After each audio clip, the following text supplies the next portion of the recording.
Hello and welcome to Sarajevo, the capital of Bosnia. In this video, I'll be giving you a list of the top things you can do for your trip to the capital, with a varying assortment of sights and things to do, including things like the best spots to watch the sunset, a place which saw the beginning of the Great War, a range of pretty sights and places to wander and tick off on your list, and even an abandoned Winter Olympics bobsleigh track. So stick along to see the many things you can do with your time while in Sarajevo. Anyway, let's get into it. Alright, now starting off, the first place you need to visit, we are in the Baščaršija, and as you can see it's pretty busy because it's a Sunday afternoon, but this is basically like the Old Town Bazaar or the Old Town Market. The beating heart of the city seems a fitting place to begin. The Baščaršija is Sarajevo's Old Town Bazaar and historical centre of the city. It first began in the 15th century when the city was founded by the Ottoman Empire. And to be honest, I wouldn't blame you if you thought you'd somehow teleported to Turkey while exploring this part of the city. The thin, narrow, undulating streets explode to life on an evening, with them being full of traditional shops, cafes, restaurants, and artisan and jewellery shops. But if you prefer the quiet, it usually is so in the mornings. But still, it can be pretty cool to wander around later on in the evening when the place is buzzing to life. And also, before we move on, make sure you see the Sibila Fountain, one of Sarajevo's most iconic monuments, which is a wooden Ottoman-style fountain that sits in the centre of the square. And right nearby, next on the list, is the Gazi Husrev Mosque, of which you'll see its minaret towering upwards from most places in the Baščaršija.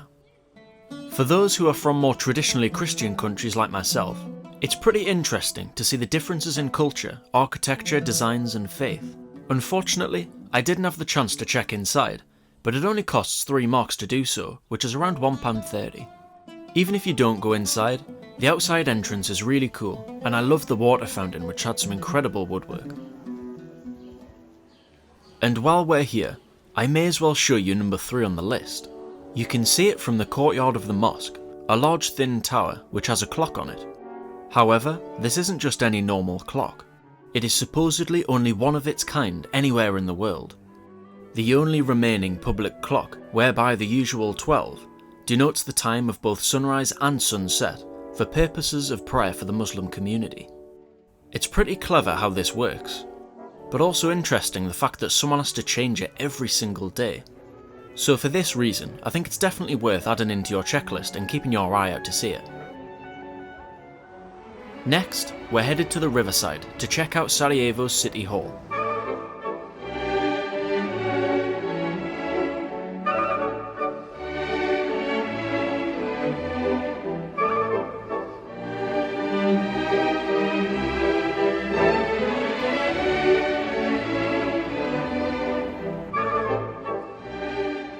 This is easily one of the prettiest buildings in the city, and you can take a look inside for 5 marks, or just over £2.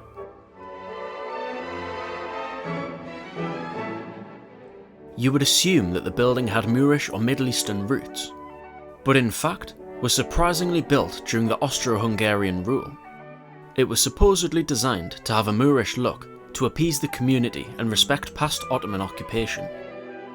The inside of the building really is lovely, and it will shock you to see how it's been restored since heavy destruction during the war in the 90s.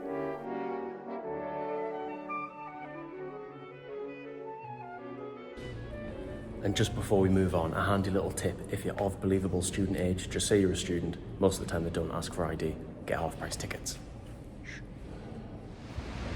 Alright, now so far I think we've been a little bit too well behaved. So next on the list is for those who are a little bit more daring. It is right up there. Sat on top of the hill is the Yatse Barracks, a former military complex built by the Austro-Hungarians. Now, this is a bit of a run-down abandoned building, so of course you can't really go inside. However, it's still pretty cool even just to trace the outer walls and take a look. So for those of you who spot the mysterious building from the streets of Sarajevo, perhaps you would enjoy surveying it from close up like I did. And keep this between me and you. For those of you who like a bit of an adventure, you probably could climb over this wall by the front gate to take a closer look. If you do climb over, I wouldn't advise actually going inside, as the building does look pretty dangerous. And while you're up on the hill, you could take yourself 10 minutes or so further to the White Fortress. You'll get some great views overlooking the city. Entry is 5 marks, or just over £2. To be honest with you, the fortress isn't really up to much at all, but the views opposite the city were lovely. And of course, you get a great perspective overlooking Sarajevo too. But in truth, it may not be a bad idea to just walk up to that area and enjoy the views without paying for the fortress. You can also get a cool view onto the barracks we've just discovered too. Uh-oh, this video is getting longer than anticipated already. Too much waffling. Let's speed it up. In the centre of the old town is Sacred Heart Cathedral, a lovely neo-Gothic Catholic church which is free to go inside. The decoration is pretty basic, but it's quite different from other cathedrals you'll see across Europe. The stained glass windows are pretty nice too, and because it's free, why not go check it out? And outside, it also isn't hard to spot the scars which still remain from the awful conflict in the 90s. And before we carry on, make sure you stay till the end, as I'm going to leave the best till last. Now, moving on. At number 8 on the list, I'd absolutely recommend you do a free walking tour. This is a fantastic way to get an understanding of the city and its history from a local guide. If you've never done one before, the way the free tours typically work is that you just leave a tip based on what you think it's worth. Anyway, I'll leave all the locations of the places I've mentioned in this video in my description, and also the links for the guided tours. Coming in at number 9 is an amazing spot for sunset, just a 10 to 15 minute walk from the old town.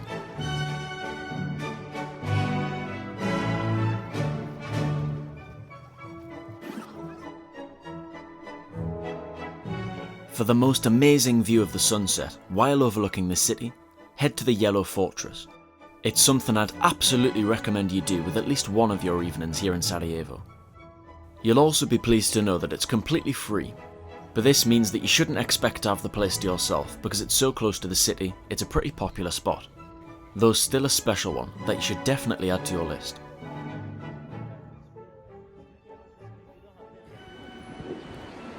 Now moving on, just next to the river, this next spot could be the most important place historically in the whole of Sarajevo.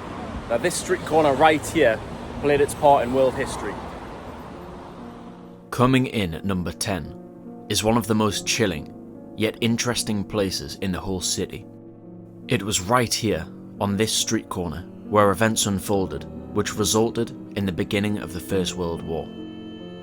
The leader of the Austro-Hungarian Empire at the time, the Archduke Franz Ferdinand, was visiting Sarajevo for military purposes, driving along these very roads. However, there were 6 young men who were ready to assassinate the Archduke. As the convoy of cars made their way up this very road, a bomb was thrown from the crowd, but bounced off the folded convertible cover of the Archduke's car. So the car sped off towards the city hall, where Franz and his wife attended a ceremony. Upon leaving, the driver made a wrong turn, and so it was right here on this corner where Gavrilo Princip shot Franz and his wife at point-blank range.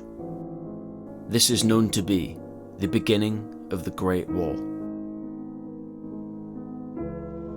While we're still on the topic of heavy history, there are 3 museums I'd like to tell you about. All 3 are dedicated to the brutal war between 1992 and 1995, whereby Serbs attempted to ethnically cleanse parts of Bosnia.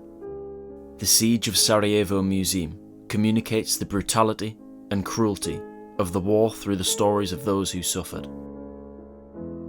Some of the exhibits are heartbreaking and almost incomprehensible, but help paint a picture of not only the cruelty inflicted by Serbian forces, but the immense suffering of those trapped within the city. The next is the Museum of Crimes Against Humanity and Genocide, which was a little more graphic, but a similar museum. Inside, you will find things like photos of mass graves and videos of Bosniaks being treated like vermin, toyed with and then executed. Also on display are many personal items again, which help to tell the story. This one is a mallet, which was used to smash open the skulls of some civilians, some of whom were left in agony and thrown into mass graves half dead. Finally, and by far the smallest museum, is the War Museum 1992 Sarajevo. This museum was my preference out of the three, as the information and immersive nature was far more digestible to break down and comprehend.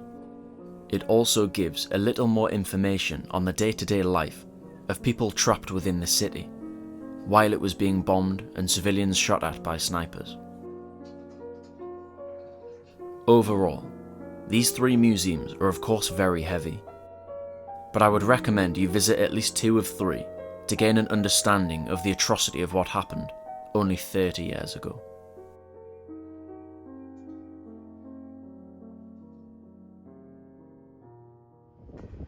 And just before we finish, leaving the best till last, another quick little stop you should add to your list is Eternal Flame. It's right in the city centre, and it is a memorial to the military and civilian victims who lost their lives during the Second World War.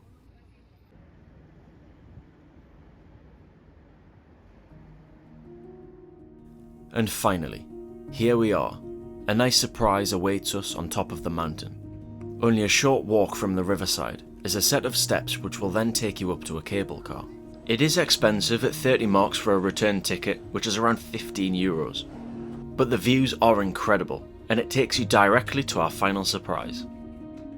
Something which you have to do when you visit Sarajevo is see the Abandoned Bobsleigh Track, which was used as part of the 1984 Winter Olympics.